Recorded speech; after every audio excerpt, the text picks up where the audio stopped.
मोहित चावला जी, London से। राधा वल्लभ श्री। महाराज जी, आपके चरणों में कोटि कोटि प्रणाम।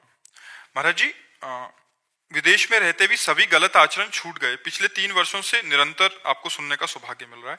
महाराज जी, मेरा प्रश्न है कि जब किसी का शरीर छूट जाता है और अगर उसे भगवत प्राप्ति नहीं हुई, तो क्या उस जीवात्मा को वो जहां भी हो, स्वर्ग में या नरक में, पता लगता है कि क्यों उसे भगवत प्राप्ति नहीं हुई? जैसे कि वो स्वर्ग या नरक में सोचे, देखा तूने भजन नहीं किया मनुष्य योनि में। हाँ, पश्चाताप होता है, पश्चाताप होता है उस जीव को। जैसे आप स्वर्ग में हैं तो आपको पता चलेगा ये पुण्य का फल हमको ये स्वर्ग का सुख मिल रहा है, इस पुण्य का फल मिल रहा है जिस समय आप भोगेंगे। जैसे आप 5 स्टार होटल में, आपको पता है ना इतनी पेमेंट दी है, तब 5 स्टार होटल में हमको, तो आपको पता है उस समय होता रहेगा कि इस पुण्य के बल से ये महल सुख मिला, इस पुण्य के बल से ये मिला। ऐसे ही नरक में पता चलेगा इस पाप का फल ये मिला, इस पाप का। अब वहां भगवान की स्मृति नहीं आती, नरक स्वर्ग में भगवान की याद नहीं आती।